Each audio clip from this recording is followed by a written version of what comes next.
Hi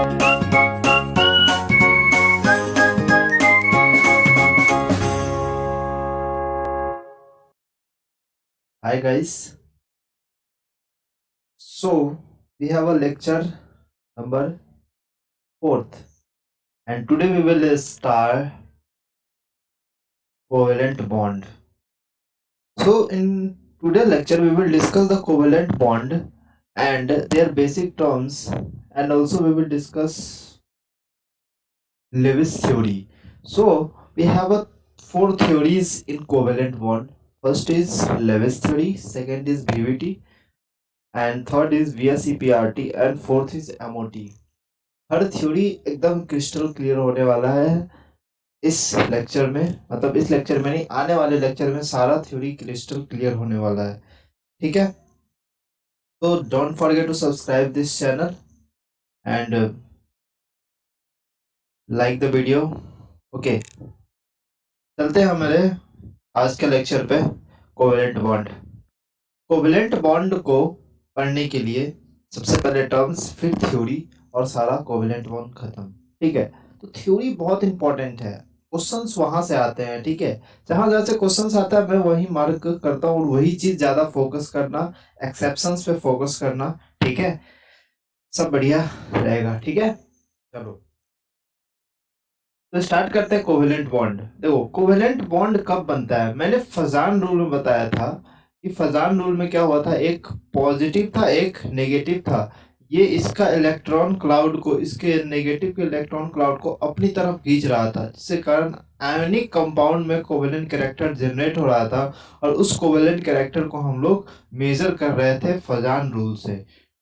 ठीक है, तो क्या हो रहा था यहाँ पे, शेयरिंग ऑफ इलेक्ट्रॉन हो रहा था। मैं बोला था कि जब भी शेयरिंग ऑफ इलेक्ट्रॉन होगा तो क्या होगा, कोवेलेंट बॉन्ड का फॉर्मेशन होगा। ठीक है, तो ये चीज मैंने वहां पे बताया था। अब when the chemical bond is formed by the sharing of electron between two atoms, then it is called covalent bond. ठीक है, then it is called covalent bond. ये बॉन्ड बनता है या तो मेटल मेटल के बीच में या नॉन मेटल नॉन मेटल के बीच में बनता है कोवेलेंट बॉन्ड। ठीक है, तो दो तरह के कोवेलेंट बॉन्ड होते हैं, एक नॉन पोलर कोवेलेंट बॉन्ड, एक पोलर कोवेलेंट बॉन्ड। ओके, दो तरह के कोवेलेंट बॉन्ड होते हैं, पोलर एंड नॉन पोलर। ठीक है, तो सबसे पहले देखते हैं non polar covalent bond. Non polar होगा, ठीक है, मतलब सेम इलेक्ट्रोनेगेटिव एटम के बीच में होगा, मतलब अप्रोक्सीमेटली सेम होगा। बताओ, अप्रोक्सीमेटली सेम इलेक्ट्रोनेगेटिव, दो एटम सेम टाइप का होगा तभी तो अप्रोक्सीमेटली सेम, मतलब नियरली सेम इलेक्ट्रोनेगेटिविटी होगा उसका। जैसे एग्जांपल की बात करूं, फर्स्ट एग्जांपल हाइड्रोजन। H2 क्या कोवेलेंट कंपाउंड है, तो हाइड्रोजन क्या बनता है, एक इलेक्ट्रॉन शेयरिंग करने से हाइड्रोजन बनता है। ठीक है, इसका एक इलेक्ट्रॉन, इसका एक इलेक्ट्रॉन शेयर किया, हाइड्रोजन का फॉर्मेशन हो गया। ठीक है, दूसरा एग्जांपल है ऑक्सीजन। दो ऑक्सीजन मिलता है तो डाई ऑक्सीजन, मतलब O2 बनता है। ठीक है, तो कैसे बनता है, ये ऑक्सीजन और ये ऑक्सीजन, ऑक्सीजन के पास अभी कितना इलेक्ट्रॉन है, एक दो तीन चार पाँच छः। ठीक है, आउटर मोस्ट में छः होता है, एक दो तीन चार पाँच छः। ये नॉर्मल जनरल से पहले जो थ्योरी चली आ रही थी उसके अकॉर्डिंग मैं बात कर रहा हूँ। ठीक है, इसके आगे बहुत सारी थ्योरी है, हाइब्रिडाइजेशन आया, VSC PRT आया, सब थ्योरी हम लोग बात करेंगे। और हाइब्रिडाइजेशन का ऐसा ऐसा फंडा मैं बताऊंगा ना कैलकुलेट करने का, और फिर VSC PRT का तुम्हें रटना नहीं पड़ेगा वो स्ट्रक्चर। ठीक है, एकदम माइंड में कैलकुलेट होगा स्ट्रक्चर, तो बने रहना इस चैनल पे। ठीक है, बाकी ये तुम्हारे फायदे के लिए है। ठीक है, अब ये शेयरिंग कर लिया इलेक्ट्रॉन, तो इसका 8 इलेक्ट्रॉन हो गया, एक दो तीन चार पाँच, और दो बॉन्ड बना रहा है तो ये शेयरिंग में कर रहा है, तो इसका 8 हो गया। ठीक है, मतलब मैं बताया था कि जो किसी को भी अगर स्टेबिलिटी प्रोवाइड करनी है, स्टेबिलिटी लेनी है खुद को, तो वो 8 इलेक्ट्रॉन उसके आउटर मोस्ट सेल में होनी चाहिए। ठीक है, पोलर कोवेलेंट की बात करें, पोलर कोवेलेंट, देखो वैलेंस इलेक्ट्रॉन का एक मैं ट्रिक बताता हूँ। ठीक है, इसको याद रखना, ही टेबल को जिंदगी भर हर जगह काम आएगा। Lithium, beryllium, boron, carbon, nitrogen, oxygen, fluorine, neon. Okay, देखो यहाँ पे मैं लिखता हूँ वैलेंस इलेक्ट्रॉन, ठीक है। तो वैलेंस इलेक्ट्रॉन लिख रहा हूँ तो ठीक है, अगर मान लो ये Li है तो फर्स्ट ग्रुप में है, फर्स्ट ग्रुप में है तो Li, सेकेंड ग्रुप में तो दो वैलेंस इलेक्ट्रॉन, ठीक है। पीरियोडिक टेबल भी याद है या भूल गया? ये पी ब्लॉक, ये हो गया फर्स्ट सेकेंड, ठीक है। अब इसको ऐसे नहीं मानो, अब इसको मानो ये 3 है, ये 4 है, ये 5 है, ये 6 है, ये 7 है और ये 8 है, ऐसे मान के चलो, ठीक है। तो यहाँ पे क्या आता था? एलिना वाला ग्रुप था, हाइड्रोजन वाला, ठीक है। यहाँ पे था बेरिलियम वाला, ठीक है। फिर यहाँ पे boron, carbon, nitrogen, oxygen, fluorine, neon, ये चीज था ना। अब देखो यही जो इसका रेस्पेक्टिव ग्रुप नंबर है ना, वही इसका वैलेंस इलेक्ट्रॉन आएगा, मतलब आउटर मोस्ट सेल में कितना इलेक्ट्रॉन है। इसमें एक इलेक्ट्रॉन है, बोरोन वाले जितने भी ग्रुप होंगे उसमें 3 होंगे, या मोस्टली बोरोन भी काम आएगा हर जगह, ठीक है। इसमें 4 होगा, इसमें 5 होगा, इसमें 6 होगा, इसमें 7 होगा, इसमें 8 होगा। भाई साहब ये याद कर लो, हाइब्रिडाइजेशन एकदम चुटकी में होगा, ठीक है। ये चीज तुम्हें याद करवानी है, बाकी हाइब्रिडाइजेशन मेरे बस का है, ठीक है। अगर ये याद हो गया तो मेरा तरीका हाइब्रिडाइजेशन पास हो जाएगा, ठीक है। आराम से ये याद हो जाएगी, ये चीज को याद कर लो, ठीक है। चलो अब बात करता हूँ पोलर कोवेलेंट बॉन्ड, ठीक है। पोलर कोवेलेंट बॉन्ड, मान लो हाइड्रोजन के पास एक इलेक्ट्रॉन है, ठीक है, और ऑक्सीजन के पास कितना है? 6, 1 2 3 4 5 6, ठीक है। एक इधर, एक इधर, ये 6 इलेक्ट्रॉन है और ये हाइड्रोजन वाटर का फॉर्मेशन कर रहे हैं, ठीक है। तो एक हाइड्रोजन इधर, ठीक है। ये लिविस डॉट स्ट्रक्चर बनाने का भी तरीका है, ऐसा नहीं कि कुछ भी डाल दे रहा हूँ, बट अभी के लिए इतना देखते रहो बस, ठीक है। ये बन गया वाटर, क्या इससे और ये इलेक्ट्रॉन शेयरिंग किया, ठीक है, एक एक इलेक्ट्रॉन, इसका डाइवैलेंट हो, ये इसका दो वैलेंसी कंप्लीट हो गया, दो, इसका 8 हो गया कंप्लीट, ठीक है। मतलब या तो दो में डुएट बनाएगा या ऑक्टेट बनाएगा, ठीक है। डुएट बनाएगा या ऑक्टेट बनाएगा, हाइड्रोजन हमेशा डुएट बनाता है, और अदर जो एलिमेंट होते हैं वो ऑक्टेट कंप्लीट करता है, ठीक है। तो वाटर का फॉर्मेशन हो गया। कुछ बेसिक टर्म बता रहा हूँ, ठीक है, उस पर ध्यान रखना, ये सब चीज बताते हैं हमेशा। Pair of the electrons valence shell which do not participate in the bond formation is known as, अब ये वाटर में ये दो है, जैसे कि ये वाटर का स्ट्रक्चर बताया, ये दो और ये दो, जो कि बॉन्ड फॉर्मेशन में हेल्प नहीं कर रहा है। एक ये बॉन्ड है, ये दोनों बॉन्ड बॉन्ड फॉर्मेशन में हेल्प कर रहा है, ठीक है, इलेक्ट्रॉन, बट ये दो इलेक्ट्रॉन और ये दो इलेक्ट्रॉन, मतलब एक पेयर ऑफ इलेक्ट्रॉन अगर बॉन्ड में हेल्प नहीं करेगा तो उसको बोलते हैं एक लोन पेयर, और ये हो गया दूसरा लोन पेयर, ठीक है। तो ये एक लोन पेयर, एक लोन, मतलब वाटर के पास कितना लोन पेयर होता है?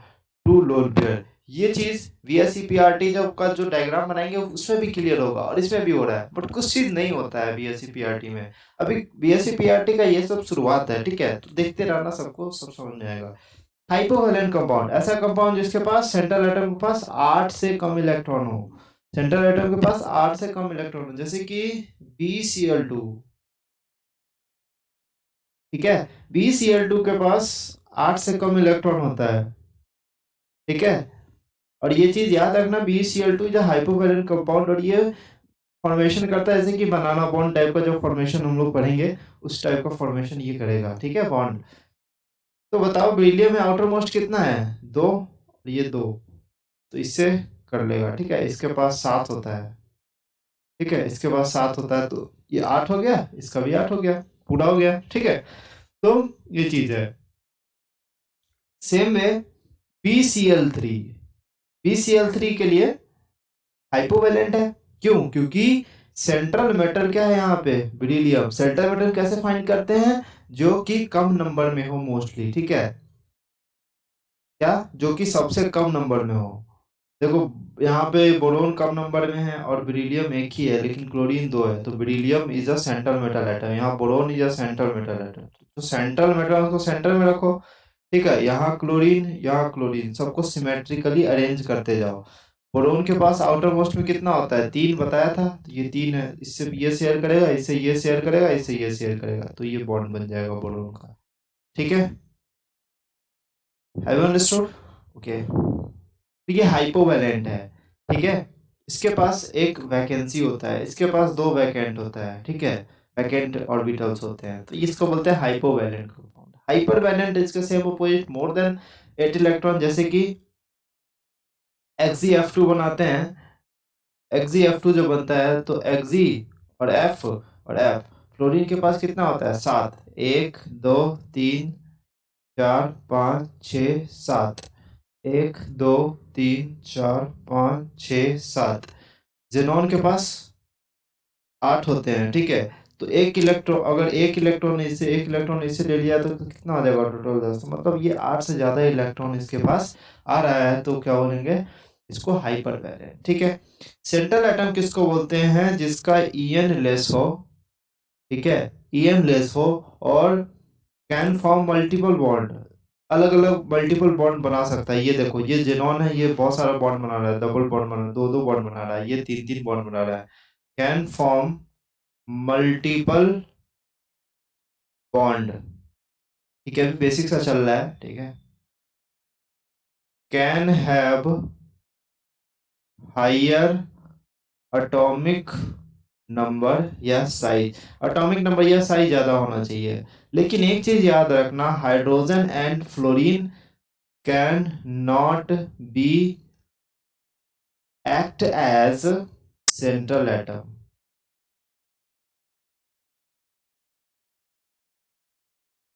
ठीक है, hydrogen can not be act as a central atom. Simple से याद रखो, जो कम नंबर में होगा वही होगा सेंट्रल एटम, और जिसका En लेस होगा, ठीक है। नाउ अब जो मेन चीज आ सकती है, यहाँ से क्वेश्चन कोवैलेंसी पे क्वेश्चन आ सकते हैं, ठीक है, तो कोवैलेंसी पे देखते हैं। देखो कोवैलेंसी क्या है, नंबर ऑफ कोवैलेंट बॉन्ड जितना बनता है एक एटम के द्वारा किसी भी मॉलिक्यूल में, ठीक है। और हाइड्रोजन की बात करें तो हाइड्रोजन कितना बॉन्ड बनाता है, एक बॉन्ड, तो कोवैलेंसी एक। सल्फर या तो 2 बॉन्ड बना सकता है, या 4 बना सकता है, 6 बॉन्ड बना सकता है, ठीक है। क्लोरीन एक बना सकता है, या 3 बना सकता है, 5 7, ठीक है। इसका बताता हूँ कैसे आता है। फास्फोरस 3 5, देखो जैसे कि एग्जांपल लूँ नाइट्रोजन का, ठीक है, नाइट्रोजन का एग्जांपल लेते हैं पहला। नाइट्रोजन का हाइब्रिडेशन बोलो, आउटर मोस्ट 2s2 2p3, ठीक है। तो ग्राउंड स्टेट में इसका हाइब्रिडेशन क्या होगा, s का ये होता है 2s, और p में 3 ऑर्बिटल्स होते हैं, ठीक है, 2p। मुझे बताओ p में कितना इलेक्ट्रॉन है, 1 2 3, ये सबको भरने आता होगा, और s में इतना, ठीक है। तो अभी इस टाइम क्या है, ये अनपेयर्ड इलेक्ट्रॉन है, तो इससे क्या हो जाएगा, पेयरिंग होगा, ठीक है, इससे पेयरिंग होगा, मतलब जितना अनपेयर्ड इलेक्ट्रॉन होगा उतना कोवैलेंसी, मतलब कोवैलेंसी यहाँ पे कितना है, कोवैलेंसी 3 है। और इस तरह का एग्जाम्पल बताओ जो 3 कोवैलेंसी रखता होगा, NCl3, ठीक है, NCl3, ओके, ये नाइट्रोजन का है, और यहाँ पे एक Cl आके, यहाँ पे एक Cl आके, और यहाँ पे एक Cl आके बॉन्ड बनाएगा, तो क्या बनेगा NCl3, ठीक है। देखो इसमें जो है ना, एक्साइटेड स्टेट इसमें पॉसिबल नहीं होता, क्यों, क्योंकि due to absence of vacant orbital, so NCl5 exist नहीं कर सकता। NCl3 एग्जिस्ट करता है, बट NCl5 एग्जिस्ट नहीं करता। इसमें लिखो कि एक्साइटेड स्टेट जो होता है वो not possible, okay, excited state जो होता है वो नॉट पॉसिबल, ठीक है। इसलिए क्यों, क्योंकि एब्सेंस ऑफ वैकेंट ऑर्बिटल्स, ठीक है, सो NCl5 do not exist.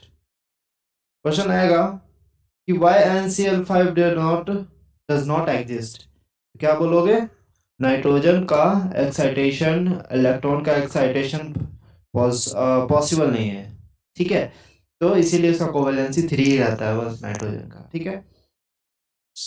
Next example is phosphorus, ठीक है, फास्फोरस का ये बोलो electronic configuration 3s2 3s2 3p3, ठीक है, 3s2 3p3 होता है। 3s2 का बात करें तो यहाँ पे 2 इलेक्ट्रॉन है, यहाँ पे 3 इलेक्ट्रॉन, 1 2 3।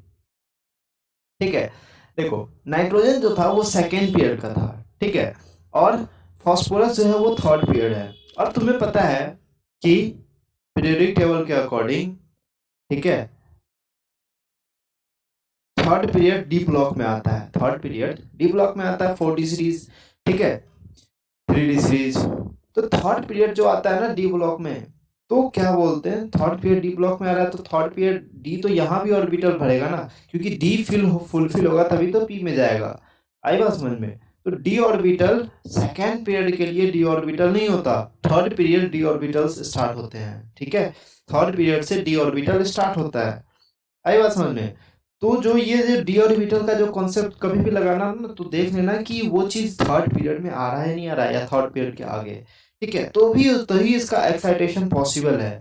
ठीक है, मुझे क्या करना है, एक्साइटेशन यहाँ से यहाँ भी हो सकता है, पर ऐसा नहीं करना, क्योंकि बॉन्ड बनाने के लिए एक अनपेयर्ड इलेक्ट्रॉन होना चाहिए। ठीक है, जब इसको पेयर ही बना दोगे तो बॉन्ड क्यों बनेगा? ठीक है, तो ये जनरल स्टेट में है, ग्राउंड स्टेट में है। फर्स्ट अगर एक्साइटेशन करते हैं, फर्स्ट अगर एक्साइटेशन करते हैं, अगर डी बला में, डी का कितना होता है, 5 ऑर्बिटल होता है, ठीक है, और इसका पी है, तो ये हो गया 3s 3p एंड 3d। इसमें एक इलेक्ट्रॉन उठ के कहाँ चला गया, डी में, ठीक है, और ये पहले ही से था, ठीक है, तो ये ऐसे था। तो यहाँ पे इसका कोवैलेंसी कितना है, कोवैलेंसी यहाँ पे कितना है, 3। इसका एग्जांपल क्या हो जाएगा, PCl3। और यहाँ पे कोवैलेंसी कितना है, 5, तो इसका एग्जांपल क्या हो जाएगा, PCl5। ठीक है बात? चलो, तो क्वेश्चन ये आता है कि PCl5, PCl3 and PCl5 both can exist, PCl3 and PCl5 both can exist, but NCl5 नहीं एग्जिस्ट करता। क्यों? क्योंकि उसमें d ऑर्बिटल पॉसिबल नहीं है, मतलब वैकेंट ऑर्बिटल एब्सेंट है। इसमें क्या है, d orbital is not possible. ठीक है, d orbital is not possible, understand? Okay, okay. So what we have a statement PCl3 and PCl5 both can exist, but NCl5 does not exist because phosphorus has 3d orbitals and can expand their valency। phosphorus के पास 3d orbitals होते हैं and can extend their valency, but nitrogen can't। ठीक है, अब next is, चलो sulphur की बात करते हैं। ठीक है, जो सल्फर होगा वही ऑक्सीजन के लिए होगा। ठीक है, तो सल्फर के लिए बात करते हैं। सल्फर के लिए जो इलेक्ट्रॉनिक कॉन्फ़िगरेशन है 3s2 3p4, और इसका पता है ना 3d0 खाली होता है, d खाली होता है, तो लिख दिया मैं 0 अभी के लिए। ठीक है, इसमें इलेक्ट्रॉन फिल करो p में,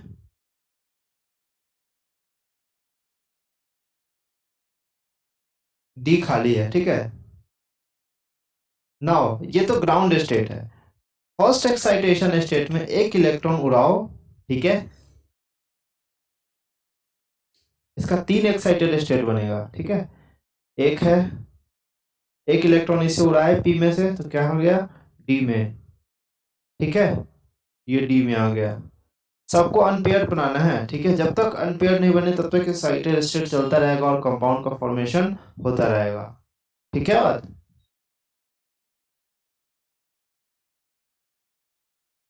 अरे यार भर दिया। चलो फिर देखो, ये क्या है, 3s है, ये क्या है, 2p है, और ये है 3d है। अंडरस्टैंड? तो अब क्या हो रहा है कि यहाँ पे देखो कितना अनपेयर इलेक्ट्रॉन है, 2, तो यहाँ पे कोवैलेंसी कितना है, 2। ठीक है, यहाँ पे कितना है, 1 2 3 4, 4 अनपेयर है, तो यहाँ पे कोवैलेंसी कितना है, 4। ठीक है, मैं बताया ना पिछले स्लाइड में कि यहाँ इसका सल्फर का कोवैलेंसी क्या हो सकता है, 2 4 और 6। ठीक है, 2 4 हो गया, और यहाँ पे कितना होगा कोवैलेंसी, 6 होगा। अगर 2 कोवैलेंसी होगा तो क्या बना सकता है, SF2 SF4 बन सकता है ना, और SF6 बन सकता है। ठीक है, आई बात समझ में? लेकिन मुझे बताओ, अब एक चीज और है, कि OF2 जो है, ऑक्सीजन क्या है, ऑक्सीजन सेकेंड पीरियड का है, ऑक्सीजन सेकेंड पीरियड का है और इसमें डी ऑर्बिटल नहीं होता। सिंपल सी बात है ना। तो सेकेंड पीरियड में याद रखो, सेकेंड पीरियड में डी ऑर्बिटल्स नहीं होता due to absence of D orbitals in second period. तो OF2 जो है वो उसका कोवेलेंसी क्या होगा, दो तो हो सकता है क्योंकि डी ऑर्बिटल रहे ना रहे कोई दिक्कत नहीं है, ठीक है बात, डी ऑर्बिटल रहे या ना रहे कोई दिक्कत नहीं है, बट 4 और 6 नहीं हो सकता। क्यों? क्योंकि वो आगे आगे इलेक्ट्रॉन एक्साइट ही नहीं कर सकता, ठीक है। ये इलेक्ट्रॉन जो है, ये पी इलेक्ट्रॉन जो है यहाँ पे, ठीक है, ये इलेक्ट्रॉन एक्साइट नहीं हो सकता आगे इसको, ठीक है, ऑक्सीजन के लिए। तो कोवेलेंसी 2 ही तक रह जा सकता है, इसीलिए OF2 तो बन जाता है, OF6 बनेगा क्या, OF4? क्यों? क्योंकि एक्साइटेड नहीं होगा, क्योंकि डी ऑर्बिटल्स नहीं होगा। ऑक्सीजन के केस में इसको हटा दो और इसको हटा दो, फिर बात करना, ठीक है। तो OF4 नहीं बनेगा, OF6 क्या बनेगा, OF6 बनेगा क्या, नहीं बनेगा। इसीलिए क्वेश्चंस ये आते हैं कि OF2 exists but OF4 and OF6 does not exist because due to absence of d orbitals. Have you understood? While SF4 is exist and SF6 is exist because sulfur belongs to third period, so it has presence of vacant d orbitals, ठीक है। Okay, so this was the next statement, ये इसका statement है, पढ़ लो, ठीक है। Understand? Now let's go to the some important points. ये पॉइंट्स जो है वो बहुत इंपॉर्टेंट है। किस लिए इंपॉर्टेंट है? Bond form between metals and non metals can be covalent as well as ionic. Metals के बीच में और नॉन मेटल्स के बीच में, मेटल और नॉन मेटल के बीच में कोवेलेंट भी हो सकता है, आयनिक भी हो सकता है। ये डिपेंड करता है 5 है। अगर हाई 5 मेटल होगा तो कोवेलेंट कंपाउंड बनाएगा, ठीक है। जैसे कि जितने भी एस ब्लॉक वाले मेटल होते हैं except lithium, beryllium and magnesium form ionic compound always. जितने भी एस ब्लॉक मेटल होते हैं सब आयोनिक कंपाउंड बनाते हैं हमेशा। कब? किसको छोड़ के? Li, Be और Mg। जो इसलिए कल मैं बोल रहा था ना, BCl2 जो वो आयोनिक नहीं होते, ठीक है, आयोनिक नहीं होते, वो क्या होते हैं, कोवेलेंट होते हैं, मैं कल बोल रहा था, ठीक है, मॉलिक्यूलर सॉलिड्स को बोल रहा था, इसीलिए बोल रहा था क्योंकि लिथियम, बेरिलियम और मैग्नीशियम जो है वो आयोनिक नहीं बनाते, ठीक है। ये क्या करते हैं, आयोनिक और कोवेलेंट दोनों बनाते हैं, लेकिन मोस्टली क्या बनता है इसका, कोवेलेंट, ठीक है। तो ऑर्डर लगाते हैं, तो ऑर्डर लगाने समय याद रखना कि मोस्टली क्या बनता है, ये कोवेलेंट बनता है, ठीक है। Li, Be और Mg क्या है, आयोनिक और कोवेलेंट दोनों बनाते हैं, लेकिन जितने भी S ब्लॉक है वो सिर्फ आयोनिक कंपाउंड बनाते हैं, ये कंक्लूजन है। BeCO2 सिर्फ आयोनिक कंपाउंड है, BeC2 सिर्फ एक ही आयोनिक कंपाउंड है बेरिलियम का। और देखो Li किसके साथ, Mg और Al किस किस के साथ आयोनिक कंपाउंड बना सकता है, क्या याद रखो, FOC फॉक, ठीक है। फॉक डांस होता है ना, folk dance, FOLK folk dance, तो FOC याद रखो, ठीक है, FOC। तो FOC से लगा सकते हैं, ठीक है, या फिर याद रखो कफ, ठीक है, कफ याद रखो, कफ। तो COF को बना सकता है, COF। अब तुम्हें पता है इसका वैलेंसी कितना होता है, कार्बन पे -4, ठीक है। कभी कभी कार्बन पे अलग वैलेंसी आ सकता है, ठीक है, या कार्बन -2 भी आ सकता है, ऐसा भी हो सकता है, ठीक है। तो ये चीज इसमें है। बाकी ऑक्सीजन और फ्लोरीन के लिए पता है ना, F और O2-, ठीक है, ये चीज है। अब चलते हैं थ्योरीज ऑफ कोवेलेंट बॉन्ड। सबसे पहला थ्योरी है Lewis theory, valence bond theory, PSC-PRT theory, molecular orbital theory, okay. तो इसको एक एक लेक्चर में सबको समाप्त करेंगे, ठीक है, और इसको अच्छे से देखना। और ये चीज आ गया ना तो पूरा इनऑर्गेनिक केमिस्ट्री 70% तुम्हें आ जाएगा, ठीक है, हर जगह काम आएगी ये चीज, और 70% ऑर्गेनिक केमिस्ट्री तुम्हारे हाथ में होगा। चलो देखते हैं, धीरे धीरे करते हैं, ठीक है। According to this theory, valence electron are shared between atoms in order to complete this octet. और हाइड्रोजन क्या करता है, ड्यूएट। तो वैलेंस शेल इलेक्ट्रॉन्स होते हैं, क्या होते हैं, beryllium, boron, carbon, lithium, beryllium, boron, carbon, nitrogen, oxygen, fluorine, neon. 1 2 3 4 5 6 7 8। ठीक है, ये क्या है, वैलेंस शेल इलेक्ट्रॉन है। तो ये सब जो वैलेंस इलेक्ट्रॉन है शेयर होते हैं एटम्स अपने ऑक्टेट कंप्लीट करने के लिए। लुईस डॉट स्ट्रक्चर आइडेंटिफाई करना है, इसके लिए सबसे पहले सेंट्रल एटम आइडेंटिफाई करो और जो रिमेनिंग एटम है उसको सिमेट्रिकली अरेंज कर दो सेंट्रल एटम के पास। ठीक है, अगर चार्ज स्पेसिस होगा तो पॉजिटिव को चेंज चार्ज को सेंट्रल पे डाल दो और नेगेटिव चार्ज को साइड पे डाल दो, साइड एटम पे। ठीक है, तो क्या करना है, पहले बॉन्ड बना लो, फिर लोन पेयर से ऑक्टेट कंप्लीट करें। ठीक है, सराउंडिंग एटम और सेंट्रल एटम दोनों का ऑक्टेट कंप्लीट होना चाहिए, ये चीज सिद्धांत है यहाँ पे। ठीक है, चलो तो अभी देखते हैं एग्जांपल्स। ठीक है, जैसे कि अभी हम लोग 9-10 एग्जांपल करने वाले हैं। ठीक है, पहला एग्जांपल है, पहला एग्जांपल है कार्बन मोनोऑक्साइड। ये बनाओ कार्बन मोनोऑक्साइड का।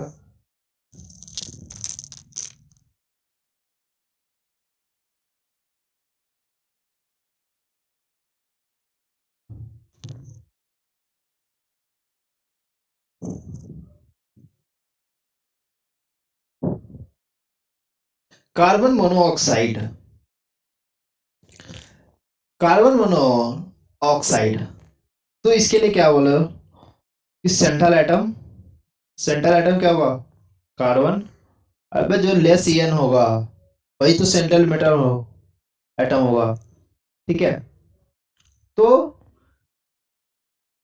Arrange the remaining atom symmetrically. भाई एक ही एटम है तो इसको ऐसे अरेंज कर दिए। ठीक है, ऑक्सीजन पे कितना होता है, ऑक्सीजन का वैलेंस इलेक्ट्रॉन कितना है, देखो यहाँ बनाता हूँ, lithium, beryllium, boron, carbon, nitrogen, oxygen, fluorine, neon. 1 2 3 4 5 6 7 8। ठीक है, ये चीज है। तो कार्बन मोनोऑक्साइड, कार्बन मोनोऑक्साइड है तो ऑक्सीजन भी कितना है, आउटर मोस्ट में 6 है तो 6 बना दो।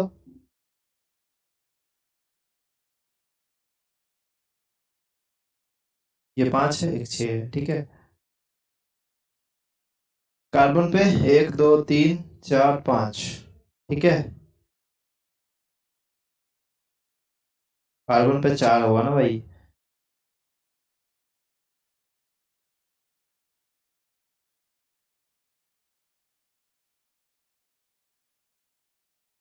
आई बात समझ में।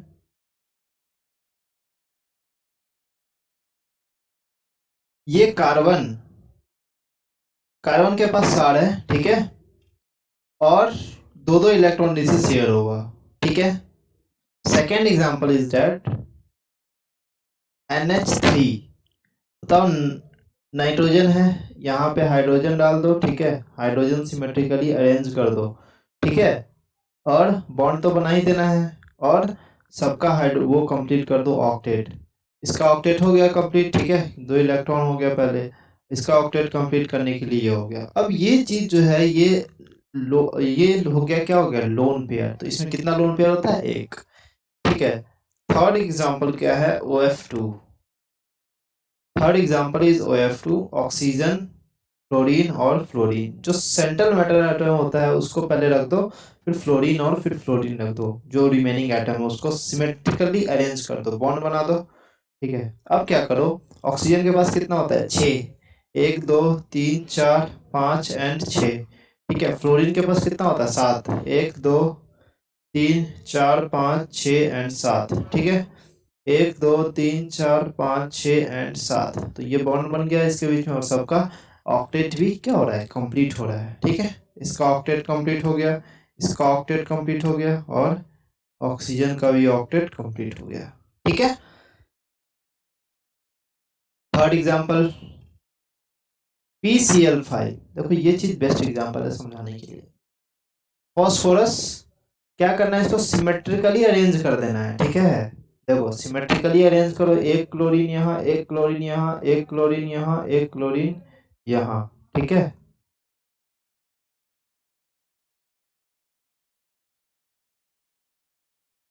ये चीज है, एक क्लोरीन बचा तो या तो ऊपर लगा दो या नीचे लगा दो, मैं नीचे लगा दे रहा हूँ। क्लोरीन के पास कितना होता है, 7। और फास्फोरस पे कितना होता है, फास्फोरस पे, ये न्यूजीलैंड पाकिस्तान, ठीक है। फास्फोरस में कितना होता है, 5। 1 2 3 4 5, ठीक है। इससे ये सब सारा शेयर हो जा रहा है और बॉन्ड बन जा रहा है, ठीक है। ये सब सारा 7 बॉन्ड होगा, ठीक है। 7 बॉन्ड है, 7 इलेक्ट्रॉन है, ठीक है। तो ये सारा शेयर होके इसका शेयर हो गया, इसका ऑक्टेट कंप्लीट, इसका ऑक्टेट कंप्लीट, इसका ऑक्टेट कंप्लीट, इसका ऑक्टेट कंप्लीट। बट फास्फोरस का देख रहे हो यहाँ पे 10 इलेक्ट्रॉन बन रहा है, ठीक है। 10 इलेक्ट्रॉन है, मतलब इसको क्या बोलते हैं, हाइपर वैलेंट। क्या बोलते हैं, हाइपर वैलेंट बोलते हैं, ठीक है। चलो PCl5, इसी तरह से PCl3 सॉरी, PCl3 में फास्फोरस, क्लोरीन, ये रहा क्लोरीन और ये रहा क्लोरीन, ठीक है। क्लोरीन का जो कितना होता है, 7 होता है, ठीक है। 7 बना लो।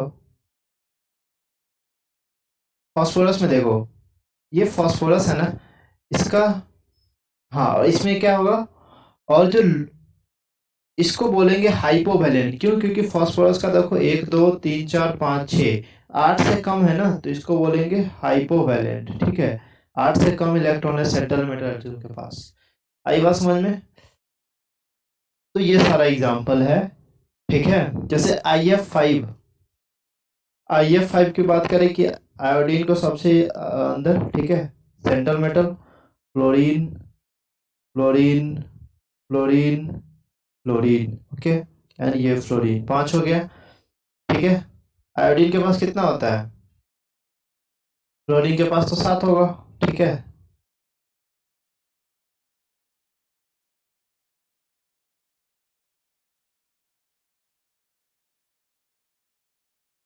फ्लोरीन के पास 7 है, ये कंप्लीट कर लिया, ठीक है। आयोडीन का क्या है, 1 2 3 4 5, ये 6 और 7, ठीक है। मतलब कितना बॉन्ड बना रहा है, 1 2 3 4 5 6, 1 2 3 4 5 6 7, ठीक है। तो देखो, एक बॉन्ड मतलब 2 इलेक्ट्रॉन, 3 इलेक्ट्रॉन, 4 5 6 7 8 9 10 11 12 इलेक्ट्रॉन बना रहा है, ठीक है। ये है हाइपर वैलेंट। और जो ये इलेक्ट्रॉन जो बच रहा है ना, ये लोन पेयर में जा रहा है। तो आयोडीन के पास कितना इलेक्ट्रॉन होता है आउटर मोस्ट सेल में, आउटर मोस्ट सेल में कितना इलेक्ट्रॉन होता है आयोडीन के पास, यहाँ पे एक लोन पेयर होगा इसका, ठीक है। क्योंकि फास्फोरस में कितना होता है, 5, 1 2 3 4 और 5, तो ये 2 बच रहा है, ये लोन पेयर में आ जा रहा है।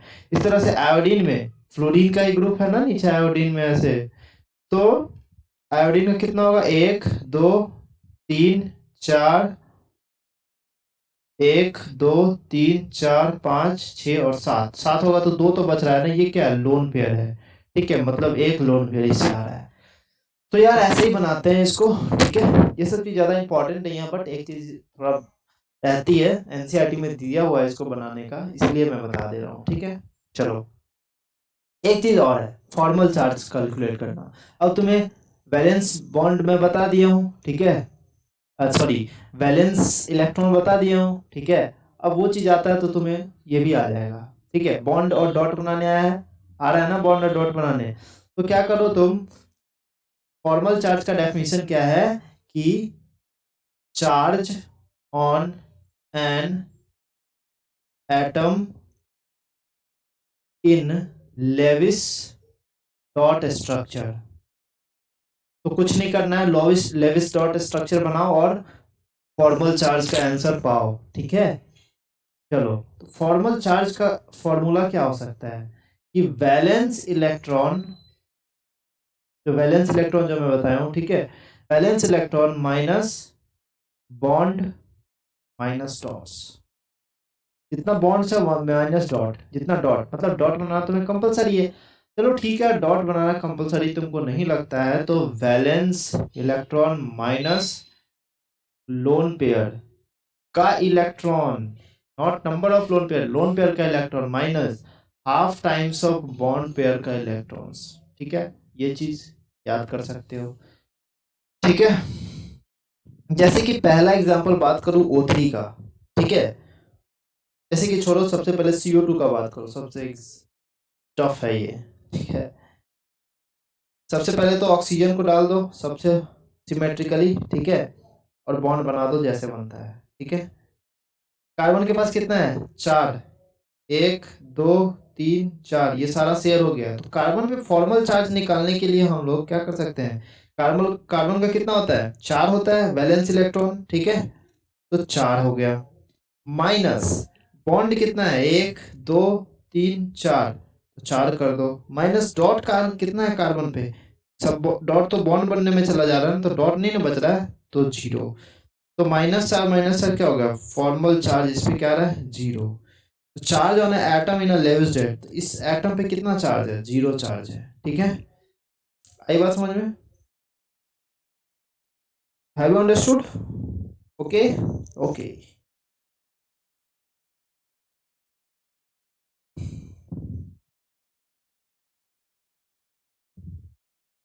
देखो, ये हो गया। अब ऑक्सीजन पे फाइंड करो, फॉर्मल चार्ज कितना आएगा, 6 होता है वैलेंस इलेक्ट्रॉन, माइनस बॉन्ड कितना बना रहा है, या फिर अब दूसरे ये वाला तरीका देखो, लोन पेयर इलेक्ट्रॉन कितना है जो बॉन्ड फॉर्मेशन में हेल्प नहीं कर रहा, 1 2 3 4, क्योंकि ऑक्सीजन में कितना होता है वैलेंस इलेक्ट्रॉन, 6 होता है, तो 2 तो यहाँ है, 2 यहाँ है, और 2 यहाँ है। ठीक है, 2 यहाँ है, मतलब 6 हो जा रहा है। कितना बॉन्ड फॉर्मेशन में, लोन पेयर ये दोनों है, मतलब लोन पेयर के इलेक्ट्रॉन कितने हैं, 4, minus half times of bond pair के इलेक्ट्रॉन कितने, 1 2, 4 में से 2, बॉन्ड पेयर के इलेक्ट्रॉन कितने हैं, तो इसको क्या लिख सकते हो, half times of bond pair electron. Bond pair में 4 बॉन्ड, 2 है, 2 बॉन्ड है, कितने इलेक्ट्रॉन है, 4, मतलब 2, बॉन्ड पेयर के इलेक्ट्रॉन कितने हैं, 4, 1 1 2 3 4, ठीक है, तो 4, ये 2 टाइम्स 6 -4 -2 कितना आएगा, 6 -4 -6, ये 0 आएगा। ठीक है, यहाँ पे भी फॉर्मल चार्ज 0 आएगा, सेम चीज है। ठीक है, फॉर्मल चार्ज 0, ऐसे हम लोग फॉर्मल चार्ज को कंप्लीट करते हैं। Second example, N3 minus. अब क्या करो, नाइट्रोजन है, 3 नाइट्रोजन है, 3 नाइट्रोजन को ऐसे ही लगा दो। नाइट्रोजन पे कितना होता है, नाइट्रोजन पे कितना होता है, कार्बन के बाद नाइट्रोजन होता है, मतलब 5 होता है, 1 2 3 4। ठीक है,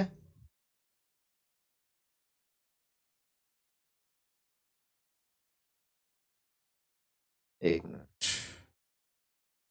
यार, इधर जाओ।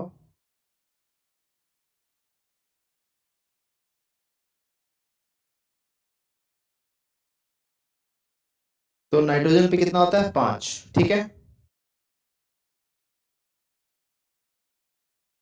बट यहाँ पे क्या है, N3 माइनस है। ठीक है, तो N3 माइनस है, तो N3 माइनस का स्ट्रक्चर क्या होता है, इस तरह से बनेगा, एक इलेक्ट्रॉन होगा इस पे भी।